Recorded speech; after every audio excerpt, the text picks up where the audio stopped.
मैं आपको सुनाने जा रहा हूँ बड़ा बनने के लिए बड़ा सोचो। अत्यंत गरीब परिवार का एक बेरोजगार युवक नौकरी की तलाश में किसी दूसरे शहर जाने के लिए रेलगाड़ी से सफर कर रहा था। घर में कभी कभार ही सब्जी बनती थी, इसलिए उसने रास्ते में खाने के लिए सिर्फ रोटियां ही रखी थी। आधा रास्ता गुजर जाने के बाद उसे भूख लगने लगी और वह टिफिन में से रोटियां निकालकर खाने लगा। उसके खाने का तरीका कुछ अजीब था। वह रोटी का एक टुकड़ा लेता और उसे टिफिन के अंदर कुछ ऐसे डालता मानो रोटी के साथ कुछ और भी खा रहा हो, जबकि उसके पास तो सिर्फ रोटियां थी।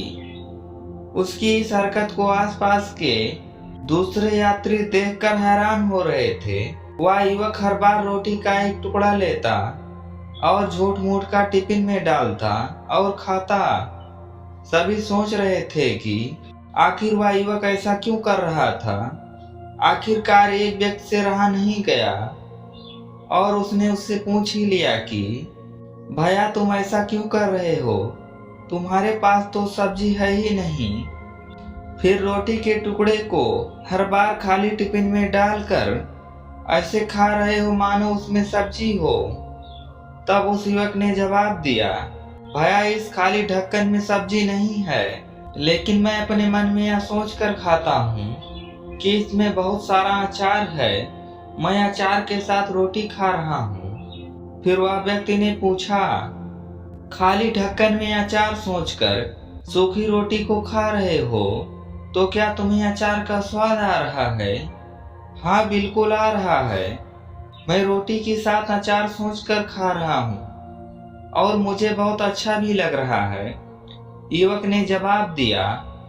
उसके इस बात को आसपास के यात्रियों ने भी सुना और उन्हीं में से एक व्यक्ति बोला, जब सोचना ही था तो तुम अचार की जगह पर मटर पनीर सोचते, शाही गोभी सोचते, तुम्हें इनका स्वाद मिल जाता। तुम्हारे कहने के मुताबिक तुमने अचार सोचा तो अचार का स्वाद आया तो, और स्वादिष्ट चीजों के बारे में सोचते तो उनका स्वाद आता। सोचना ही था तो भला छोटा क्यों सोचे? तुम्हें तो बड़ा सोचना चाहिए था। शिक्षा। मित्रों, इस कहानी में हमें यह शिक्षा मिलती है कि जैसे सोचोगे वैसे पाओगे। छोटी सोच होगी तो छोटा मिलेगा, बड़ी सोच होगी तो बड़ा मिलेगा। इसलिए जीवन में हमेशा बड़ा सोचो, बड़े सपने देखो, तो हमेशा बड़ा ही पाओगे।